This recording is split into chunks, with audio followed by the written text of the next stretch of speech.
Hello everybody and welcome to another comedy interview for my blog Arichcomiclife. My name is Richard Gill and to date I've seen over 750 comedians and counting, and my blog describes all the experiences of watching them over the last 45 years. My guest today is an actor, a writer and above all a stand-up comedian. It's the fantastic Mr. Lenny Sherman. Hello, mate. How are you? You all right? Hello.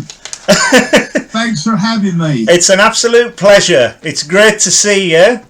How's it all going? You all right? Yeah, I'm good, thanks, mate. Yeah, getting on with things, you know. You've got to, haven't you? Yeah. Well, it's great to see you. And as I say, thank you very much for your time. Thanks for having me. I'm going to talk to you tonight about your comedy career. And we're going to go way back to when you first started. Wow. And I'd like you to tell me what inspired you to be a stand-up comedian. Well, I started doing stand-up. This is my 11th year. Wow. 11th year doing stand-up. Wow. And how I got into it, I was actually, me and my mates were messing about on like a football chat room, like a football supporters chat room. Yeah. We used to like have a laugh on there and take the piss out of people and all that.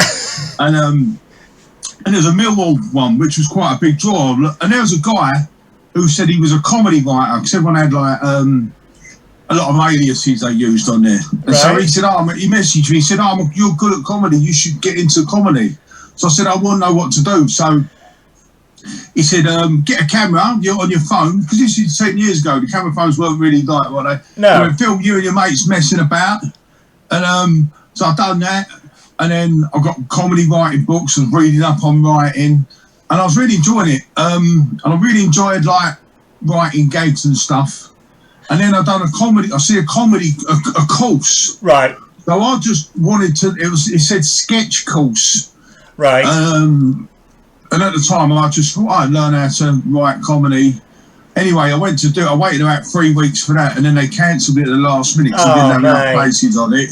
So he said, we'll put you on the next one. So I've done that, I waited again, and they've done the same again. I said, just give me my money back, please. And I've been reading books in the meantime, and I said, stand-up comedy course. And he said, you learn how to write, which was my main intention. Yeah. And at the end, like, 6 weeks course every Tuesday or Wednesday, whatever it was. Then at the end, you do a showcase, you perform. Yeah. I thought, well, I won't be performing. I was like terrified that I had no intention of performing. I thought I'll just do the course and then at the end I won't perform. What are they going to say? They can't say nothing. But I'd done the course and I was doing really well and I got into it. And I did perform as a bit of a mental challenge and I got the bug. And then I kept performing after that. It's brilliant. I loved it. And there's something very special about it, isn't there? There really is. You've got to walk out and get an audience straight away. It's magic when it happens. It's absolute magic. It really is. I've always said. I remember a fella saying this to me before I even got into comedy, and he wasn't a comedian either. Just someone like laughing about and having a laugh. He said, "There's no better feeling than in the world than making people laugh." I thought, yeah, there's a lot of truth in that. You know what I mean? A lot of truth. Like when you get, and then so you're doing that on comedy, and it's a very noble thing as well. A lot of people don't they don't take it for granted or whatever. But it's the hardest thing in the world to do. Hardest thing in the world. Bringing joy into people's lives. It's a very noble thing to do. Yeah, very much so. A lot of people don't realise that. Yeah. So yeah, it's just nice. It's nice. When you did your first gigs, were you doing like 5-minute spots in comedy clubs? The course I done was with a guy called Harry Denford. Right. He might even still be doing the course. He's in South London, down the Old Kent Road. This was. And our showcase course was at Up the Creek. Oh, mate. Up the Creek. There's nothing to do with Up the Creek, and but that's where they always done the showcase night. So we went in, which was a beautiful club. I used to play there as well. I used to love it. It's a lovely club. It's a really good place. One of the most famous comedy clubs in the country. Yeah. And there's about 100 people on my first gig. So it's That's daunting.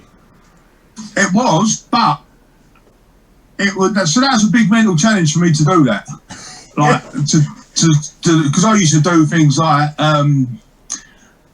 I had getting a cold shower and try and do like little mental challenges to try and better myself. Do you know what I mean? Yeah. And so I've done that, and it was like about 100.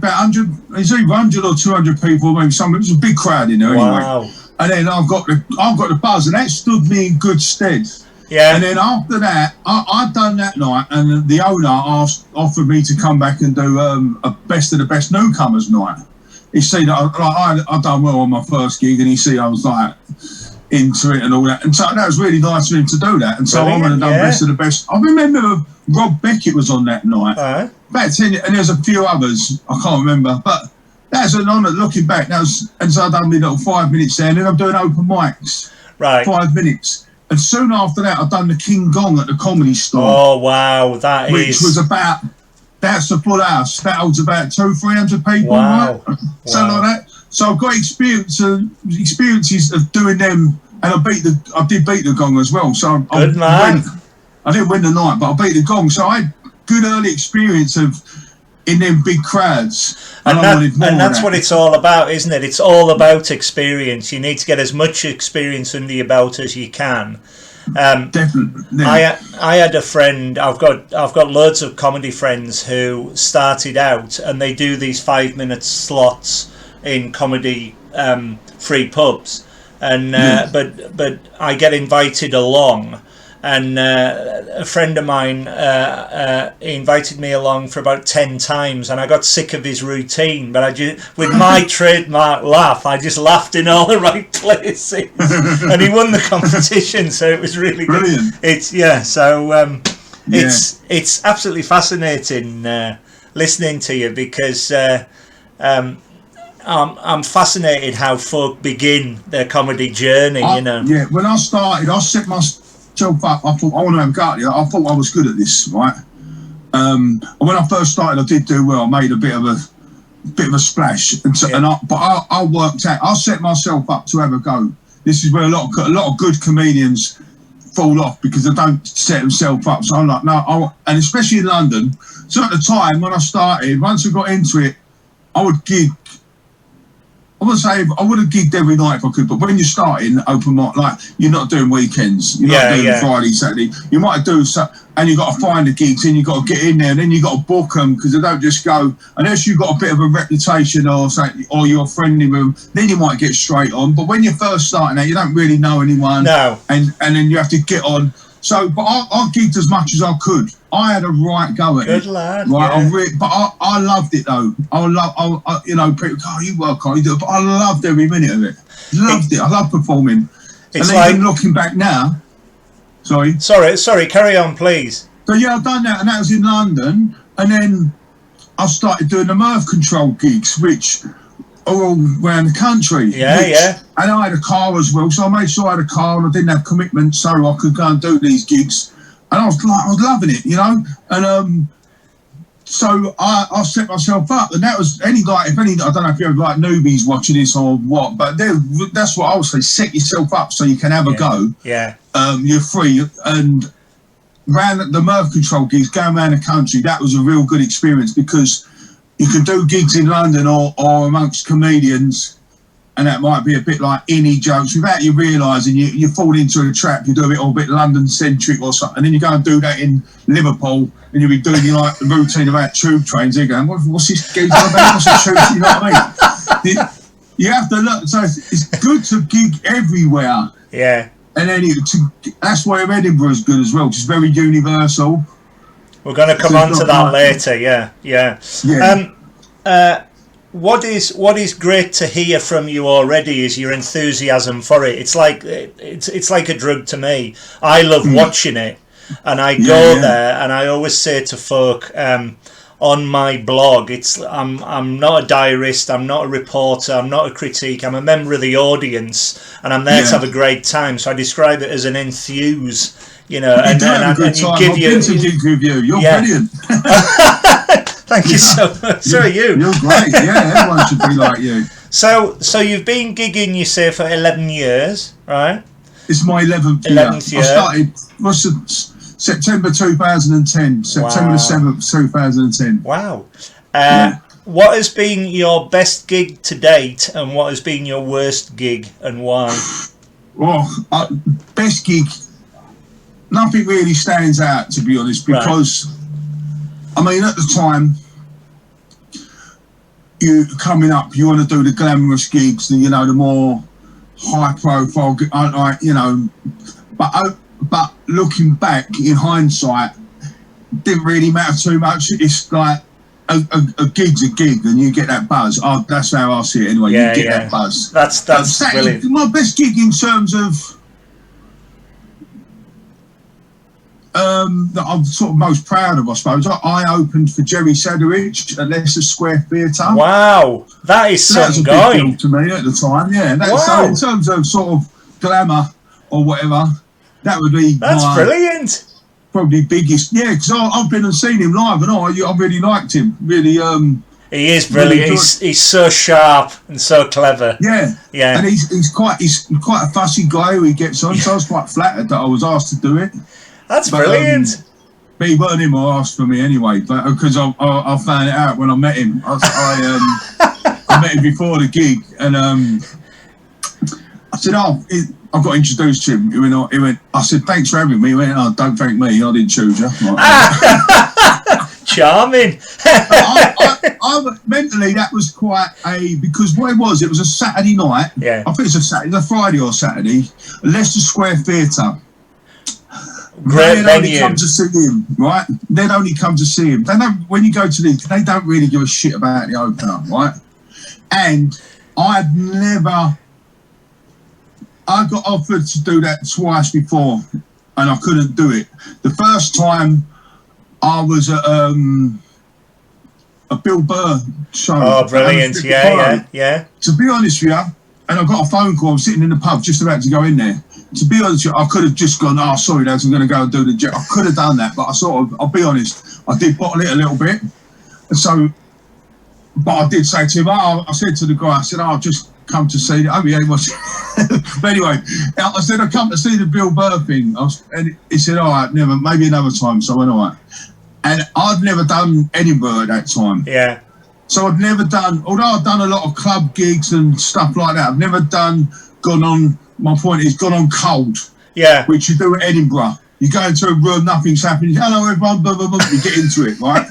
That's something that I hadn't learned to do. Right. So the next time I got asked, I was in Edinburgh. I've just gone to Edinburgh. I was doing, and so I couldn't do it again. I would love to do it. I said, all right.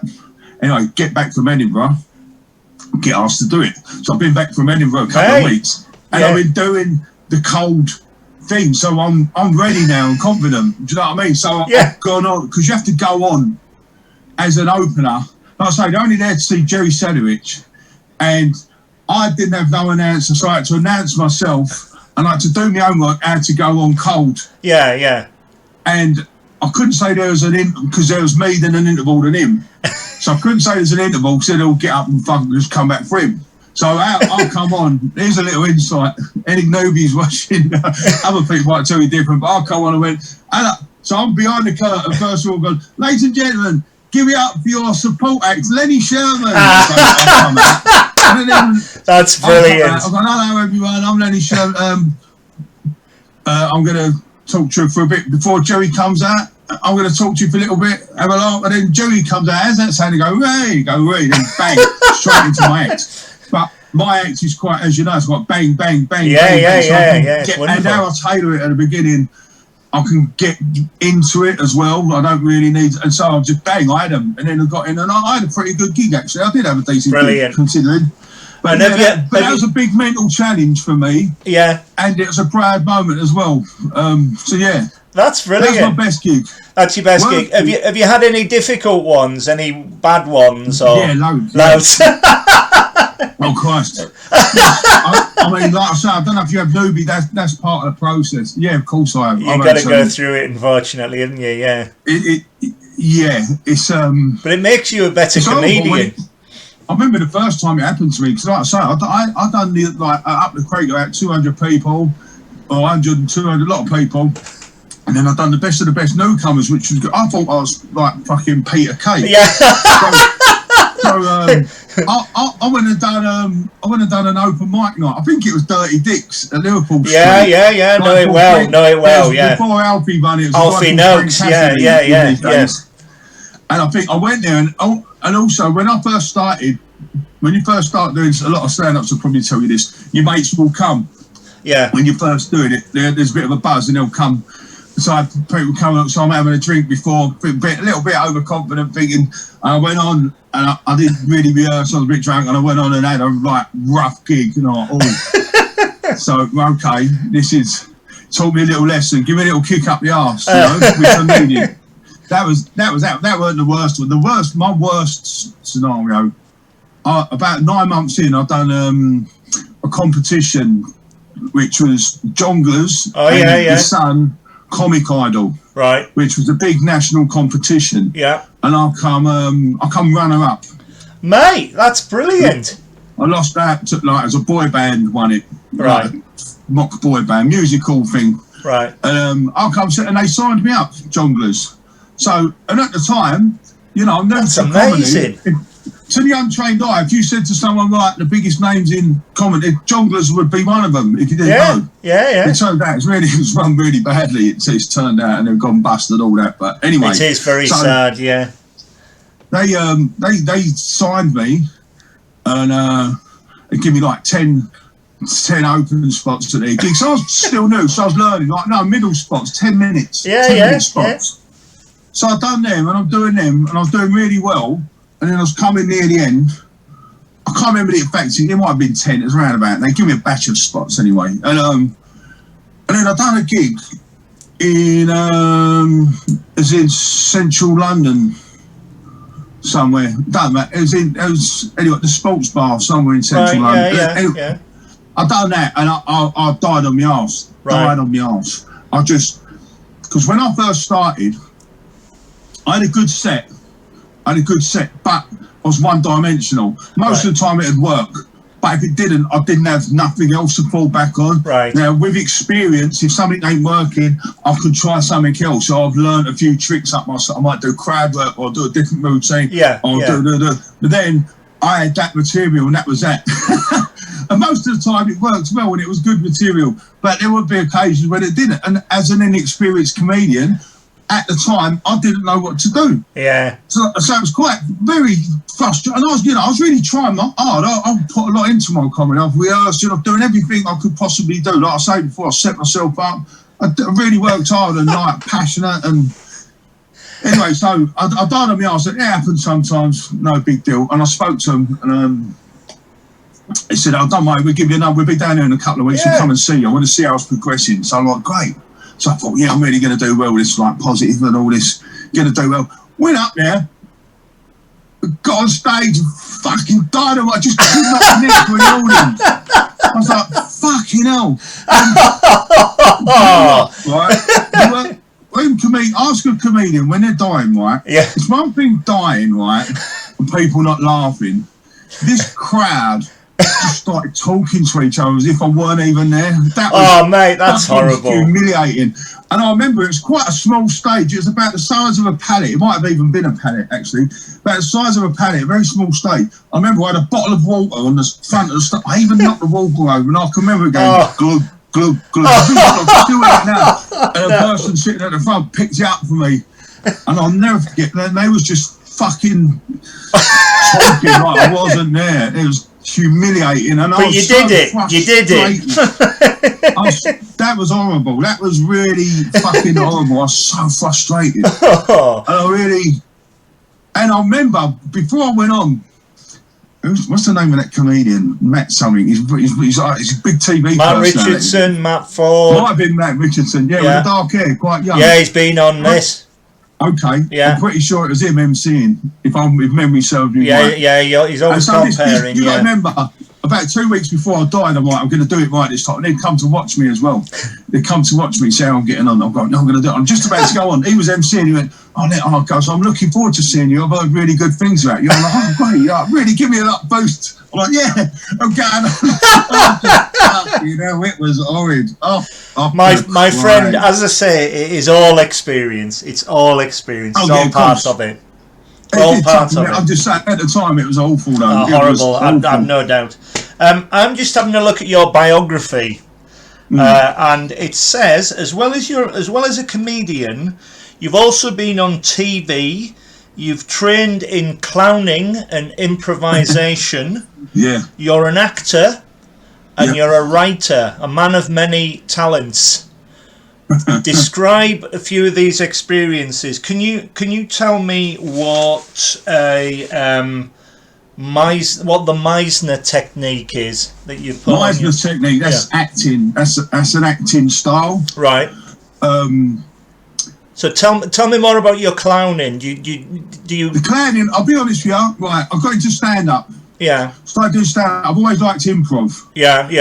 And when I started doing stand up, I got into improv at the Bedford. I think it was Hoopla when they started. I was doing little drop-in stuff. It's quite good fun. And funny enough, it was James Gill, your mate. Yeah. We was chatting about improv, and he put my me on comedy brother. Yes, he's a good man. We love old James, right? If he's watching. And he put me on he told me he'd been doing this long form with this David Shaw guy from Second City, America. Right. So I went and done that. I've done 5 terms of that. I've done like all of them. I've done all 5 terms. Really loved it. Got right into long form improv. That's brilliant. And I've done other courses as well with the long form improv. So I do a lot of improv, like the long form improv. Clowning, I've trained in that. I've done a week's training with that. Right. Which it was fun, but it's just like a bit of a mess about, really. I didn't get too much out of that. I wouldn't go out of my way to. I would do it again, but I wouldn't go out of my way to do it again. Improv, I do that regular. I'm an improv teams, we perform and stuff. Right. So I got into the improv, sort of helped with the stand up, and then the acting come along. I would get offered parts from people who I've known for stand up. They're getting, so I would, and I wasn't. I remember. Do you know what? When I first started stand up, I was stand up because a lot of people use it as a stepping stone to get into acting. I said, I would never do that. I'll be stand up all the way. So then, it was only the last 3 or 4 years I've got a bit of success with acting. I was on. What success, mate? I've seen you on EastEnders. I've seen you as an alien on Anton Deck's Saturday Night Takeaway. And the deck, I was on that. You've been there. My first break was on a show called. I'm not sure. I think I've done the BBC Three Quickies. They had a few of them a couple of years, which was. I was in 4 of them. I kept asking to do them. I thought, that's all right. And then I got a part on a show called Ministry of Justice. Yes, yeah. Which was really cool. It was the same guys who done The Revolution Will Be Televised. Yeah. Which is Jolyon Rubinstein and Hayden Prowse. Yes. And that won a BAFTA. And this was a follow-on to Congratulations. It was a good show. No, I didn't win a BAFTA. The show before won a BAFTA. So I got asked to do that. It's great, and I played 3 or 4 roles. You were on it, yeah. So I thought, I'm getting into something. I'm getting a bit of success here. This was in a short space of time. So I went to see an equity careers advisor, and people were saying things to me as well. And I noticed, there's not. Anyway, he said to me, look, there's not a lot of Cockney, real proper working class Londoners in the game. He goes, well, big as well. He goes, I'm getting EastEnders off you, screaming EastEnders. So he goes, right, and he set me up. So I set up. He goes, you got to get representation like an agent. You want to get yourself on Spotlight, get your show reel, get your headshot. So I got my headshot show reel, and then I was trying to get representation, trying to get an agent. And he was showing me how to do it. And then in between that time, I just got my headshots done and my show reel. My show reel was quite hard to get done, and there was a bit of a delay. But I just got that done. And then I was at work. I was doing like part-time fundraising for guide dogs. Yeah. And a guy stopped and chatted and sponsored a puppy. And then he went, "You're Lenny Sherman." I went, "Yeah." He goes, I thought, "Oh." He went, you do stand-up?" I said, "Yeah." He goes, "We done an open mic years ago." I said, "Oh, great." I said, "What are you up to now?" He went, "I'm involved in casting at EastEnders." I went, "Shut up." Wow. I said, "I'm always getting told that I should be in EastEnders." I don't Wow. He went, "Send over your headshots and your show reel, which I've just had done. We'll have a look." I said, "No problem. Thanks." Didn't think nothing of it. And in between, I've got a meeting with my agent, who I'm actually with now. Yeah. Which is great. If you get a meeting with an agent and they say you're like 90% ex-agents don't even bother with you, but otherwise, unless they want to sign you, really, do you know what I mean? Anyway, so that's what they say anyway. And so he got back to me 2 days later, and I went in for a casting for EastEnders. Went to the Elstree, is it? Yeah, BBC Elstree, yeah. Yeah, went up there, and Zamo out of Grange Hill was sitting opposite me. Wow. He was obviously casting as well, and he got the part. They made quite a big deal about it in the papers at the time. But he rang me up after, the guy, and he explained everything. It was really nice. He said, "No, you was great." He goes, "Any one of you could have had that role." Blah, blah, blah. So I went, "All right, cool." And then, no problem. Thanks for the experience. Real nice guy. And a few weeks later, I was with my mum, and he rang me up and offered me another part, which I took. Wow. And I had a meeting with the agent, and I walked into the meeting and said, "Oh yeah, I've just got a role in EastEnders as well." So how long were you in it for? Very helpful. So, pardon? How long were you in EastEnders for? I was only in one episode. Oh, just one episode, but you right. could get called back. And that's one of them shows, but that was great. Yeah. I had my own dressing room with my name on it. Yeah. I was playing a guy called Alex. Yeah. And there's a lot of stuff in the like the soap magazines and stuff. Obviously, I'm looking in there. There's a lot of stuff. There's a big stock. I was on the advert, the EastEnders advert. It's a learning curve again, isn't it? It's a learning curve again with your acting. Yeah, it's a good. So do you know what? I missed a bit out. Earlier on, I was getting acting stuff, so I thought, right, so I started doing the acting training. Meisner technique is an acting training, basically. Yeah. So a form of acting training. So I've done that. Now, like, I've done all the improv courses. I've always tried to. I don't know if this is aimed at. I keep going back to any newbies watching, but anything I've done, I'm nothing special, but I'll study stuff and do courses. You ain't just going to fall into your lap. You have to work at things. Do you know what I mean? I've done a lot of improv classes, which I enjoy, and I've learned. That's really helped me with performance, comedy, and normal acting. Acting classes I've done, writing classes I've done. Read loads of books. Always keep, doing everything you've got to do. Rather than just like so many people sit on their ass. Yeah. And I'm not great. There's things I'm not good at. You've got to work at it, haven't you? You've got to work at it. Yeah, and have the right attitude. And this is like what you said. I believe in doing what you love. That's one most important bit of advice I would give my kid. Do what you love. As long as you're not hurting anyone, obviously. But just do what you love. And so, but I got into the acting. I kept getting offered roles. And then I got a bit of success. So I started training. Then I've got a good agent behind me now, which I love. They're great. And so I seem to be getting opportunities. That's brilliant. In that sense. That's so good. I mean, I'm open-minded. It goes where it goes. Yeah. No, I want to start not acting, but I love acting. I love it. Good lad. I don't really class myself as. I'm a everything. I'm a comedian. I'm a writer. Yeah. I'm an actor. Even an improviser. I'm not.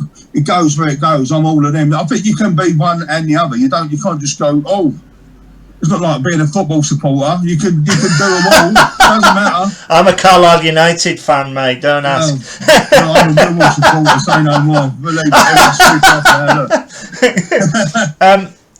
I first saw you as do a stand-up routine at Always Be Comedy. You did a 20-minute set, and I thought you were so good that I made a point of seeing your 2019 Edinburgh show, Have Fun. And when I was at the Fringe, my holidays every year is at the Edinburgh Fringe, and I go for a week and I see 50 shows plus. Wow. And I love it. Like you were talking before about the comedians. When I was walking to your venue, you were sitting outside, and I've never seen so much enthusiasm to say, "Oh, come in."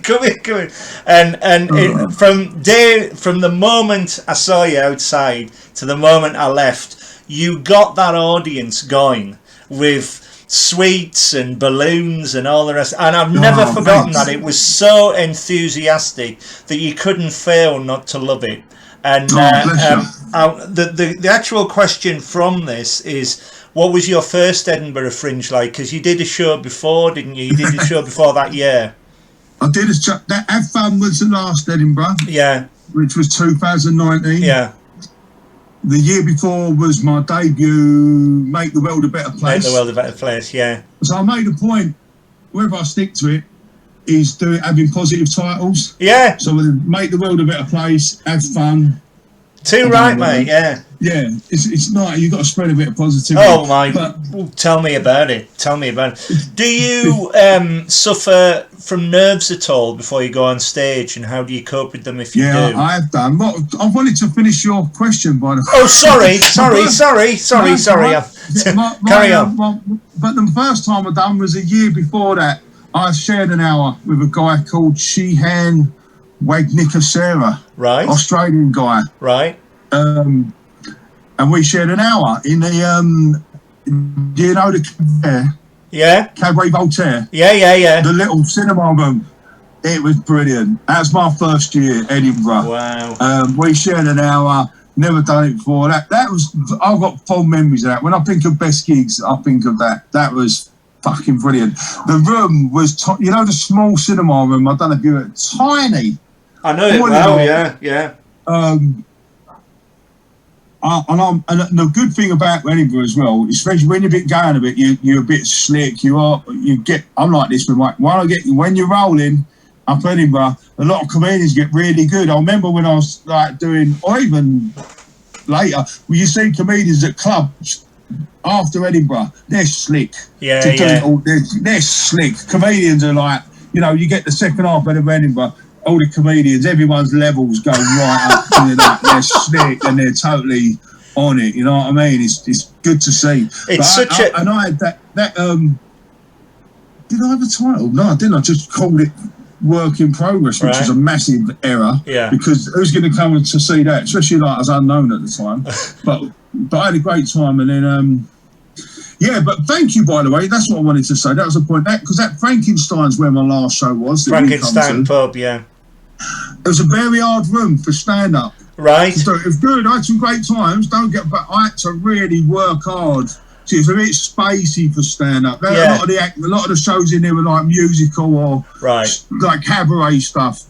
But it was a great venue. The people were lovely, and I remember front row. I was going bananas. I really was going very loud, and it was terrific. Yeah, thank you. Yeah, I know you do. You always do. It was great. But yeah, I had the poppers, and I had a lot of choreography stuff I'd worked Choreography, yeah. I've done a lot of choreography, a bit of choreography to try and whip it up. Yeah, and it worked. Experience helped me there.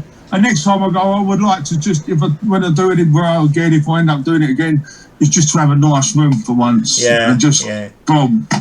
But who knows? But that was, but thank you though. Absolute pleasure. I've never forgotten that. It's a highlight for me. It's such an atmosphere as well, isn't it, Edinburgh? The festival is the most amazing thing, I think. You know, comedians who are starting out, established acts, it's incredible for 3.5 weeks. You know, you're spoilt for choice.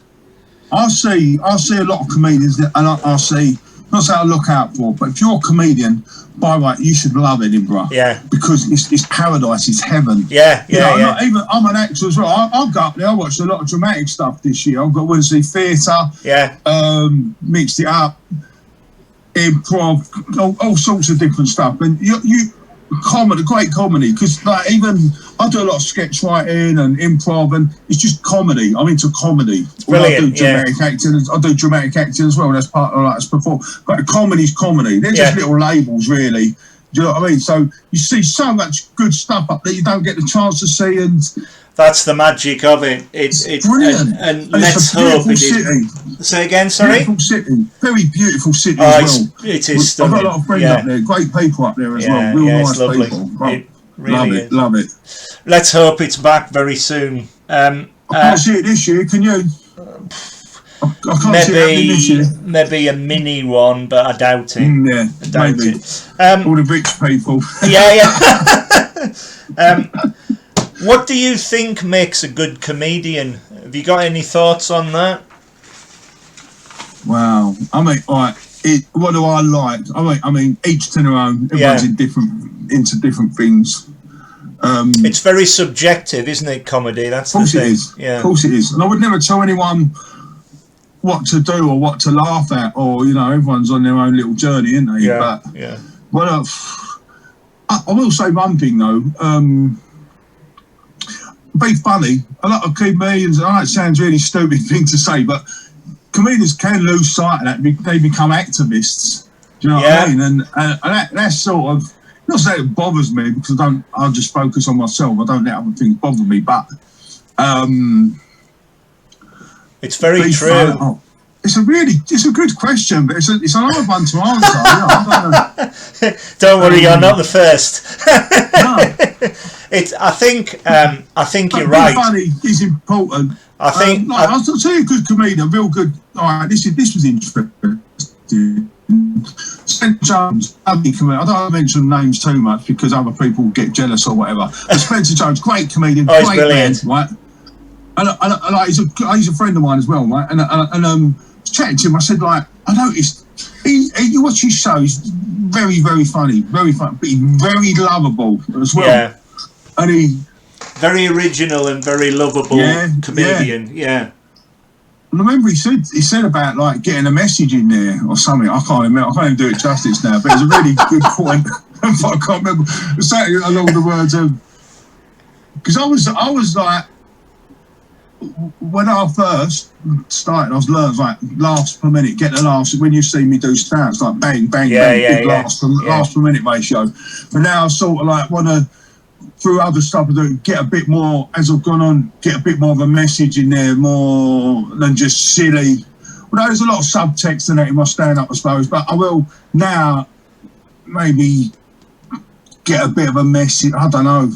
But he made a really good point about making people think and stuff like that. I thought, wow, that really opened my eyes. I thought, yeah, that's amazing. That was good. It's very interesting because, like I said at the start, when you walk onto a stage, you've got like 30 seconds to get an audience, to engage with an audience. And that can either be through a joke or be very endearing or something that makes them want to listen. And it's the hardest thing to do in the world. Do you know what? I will say that. I'll say be original. A good comedian, someone original, someone who's bringing something fresh to the table. Yeah. There's a lot of people, and you see it. See, I sort of like, with this lockdown and that, you'll probably get onto it. I sort of see social media as a stage on some level, like Twitter. And it's a stage. It's become a stage now. Yeah. If you want it to be. Yeah. And you see a lot of them arguing over this, with this like left wing, right wing comedy and stuff, but a lot of that stuff is just stuff, for me, it's honestly saying that I've not heard before. Yeah. I mean, rather than like the easy issue, this is what I think a lot of the issue with these right and left. They're all saying the same thing, a lot of them. And it's not, in terms of the art, I couldn't really give a shit about the politics. I know. You're saying the same, but when someone's bringing something fresh to the table. You're there to have a good time, aren't you? Yeah, I'm getting a bit arty now, but in terms of like originality, try and be different rather than I don't know. A lot of my answers are coming as if I'm talking to someone who's just starting. It's fine. It's absolutely fine. It's brilliant. You can. I think like artists or comedians can look at the scene and go, "Oh, what's it run? Oh, I better do that." We're really, they should be going, right, what can I do different and bring to the table? Yeah. Which can be tough, because when it don't work, you think, oh, fucking hell, I'm mental and I'm mad. But I think that's a good thing about social media, because you can feel it out. Yeah. I'm quite active on there. I've been quite active lately, and I'll go and so I'll try stuff out, and if you're not getting no likes or whatever, I'll delete it. I know a lot of comedians. Exactly. That's part of the writing process. No big deal. So you just feeling it out, and then you can feel out society and the feeling, and then you can, when we're on stage again, you can bring that onto stage. You can get a bit of a vibe, and that's what I do. I tend to do. It's very good Zoom gigs for doing routines to audiences, to massive audiences. I mean, when I go to Always Be Comedy, they have like a virtual front row where they can chat and they can laugh and they can hear. There's about 30 of them, and then there's about 300 watching. So he gets big numbers, but he likes his front row, and it's so well done. It sounds like he's doing well. Do you know what? Rich, I haven't done a single Zoom gig. I was just coming on to that. I thought you might. We are all living in strange times. How have you found online gigs as opposed to live gigs? I don't fancy them, to be honest. I do not fancy. I didn't. Some of them don't. Some comedians don't. I was going to do one just as a mental challenge, and then I had to back out to do something else, so I couldn't make that. But I didn't really fancy it at the beginning. I mean, good luck to anyone who wants to. But I mean, I haven't been offered a lot either, to be honest. The first one I went to, it was all silence. You couldn't hear my laugh, and of course my laugh is my trademark. So I'm sitting looking at these four walls, laughing at the walls, and nobody can. I'm shaking with laughter at the comedians, and they couldn't hear us. That's part of the thing. That's part of the experience. I'll bounce off the crowd. I'll bounce off. Like a lot of comedians will. And like timing and stuff. It's interesting. Your crowd work is fantastic, I have to say. You really, your banter is very, very good with an audience. You're very good at chatting to folk. It works really well. I actually MC a lot. I've done well at MCing, I think, because I'm big as well. But I do. That's something I've worked on, the MCing, and I've got a little system I use, and it works well. Good lad. Thank you. Good man. Who are your favourite comedians, past and present? Have you got any? Right. This is a tricky question because I'm a comedian. You have to be careful what you say.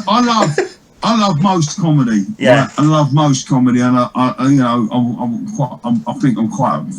positive person, and I love most comedy. And I will forget, especially comedians who I know I'm working with. I wouldn't like mentioning them, because if I mention everyone that I mention, all the ones I don't mention, they're going to go, what?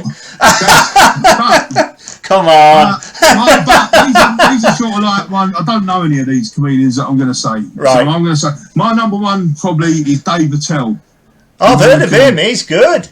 Yeah, I love Dave Attell. He's a great gag man. Very funny man. Just always loved him. Always really loved him. Very inspirational. Stuart Lee. Love Stuart Lee. Some people might look at me and think, "Oh, really?" No, he's superb. Then you see my style. Actually, I like satirical stuff. I think he's very clever, Stuart Lee. He can take a little tiny subject and make it into a routine. He's extraordinary. I like his techniques. So I've studied a lot of writing technique, and I find it fascinating, all that, and I see stuff that he does. I love Stuart Lee. Sarah Silverman.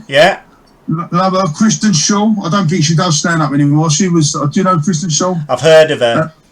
She was. Do you remember Flight of the Conchords? Yeah, very much so. That was her. She used to do stand. She's brilliant stand up. I love her stand up. Loads. You've got Emo Phillips. Oh, brilliant. I like a lot of the gay comedians. I like the gay. I love a good joke. I do. I saw him at the Fringe, and he was fantastic. I hadn't seen him for a while. To see him. Oh, he was brilliant. He's been going years as well. Years. Well, he hadn't been going for a while, but he came over to Edinburgh for 1 year, and we got tickets. And he played Pleasance Grand, the big one, and he was fantastic. He was really good. Wow. Yeah. Who else I've got Rodney Dangerfield. Yeah. Don Rickles. Yeah. Oh, Don Rickles is hilarious. What a funny man. I love a lot of him. Bang, bang, bang, bang, bang. But I do like, but it depends what mood I'm in. Like Stuart Lee, slightly different. Yeah. Good lad. Yeah, I love a lot of them, really. I mean, well, all the books you can see behind me, they're all my comedy books and videos. Really? Yeah, Wow. I read a hell of a lot of biographies. Oh, good. What's your favourite one? Oh well, you say my very favourite comedians were Morecambe and Wise. They were the reason why I do the blog. I saw Les Dawson live. I saw Tommy Cooper live. Saw the two Ronnies. I saw Rick Mail, Ben Elton, French and Saunders, Steve Coogan. I used to love Ben Elton when I was younger. Yeah. So saw him at college. He was fantastic. So many great. I've been very, very lucky. I've seen Bill Hicks at Manchester. He was amazing. Wow. Steve Martin was good. Just on and on and on. And of course. Where'd you stop? I know. Where'd you stop? There's so many. I've only got one more question for you, and it is, like me, do you go to a lot of comedy gigs as a member of the audience? Absolutely not. No. You've got to be joking. Is there a reason for that? Actually, I'll tell you a lie. I do. I go to Soho Theatre a lot and watch shows, stuff like it's that. It's a great place, yeah. Or not only there, or other places as well. I like going watching shows like that, the bigger ones. But when I first started, any new comedian. Yeah. Go and watch the professionals. Yeah. I'm doing it, so I'm watching it there anyway, and then you get a bit in the end, bit hard to do anyway, and a lot of comedians do. I don't get me wrong, but I enjoy it. Of course I do. I wouldn't go out of my way to go to a club. No, not a chance. But I mean, I was supposed to see Stuart Lee somewhere. Right. Might have been Hammersmith. Yeah. No, it wasn't. It might have been the Royal Albert or something. That's been cancelled. On my own as well, that one. I was going to go. I wanted to see that.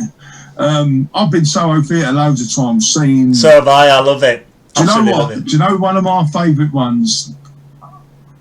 I'll give these a mention actually, because they're worth a mention. One of the best live shows I've ever seen, a live performance. You've got Anna Mann.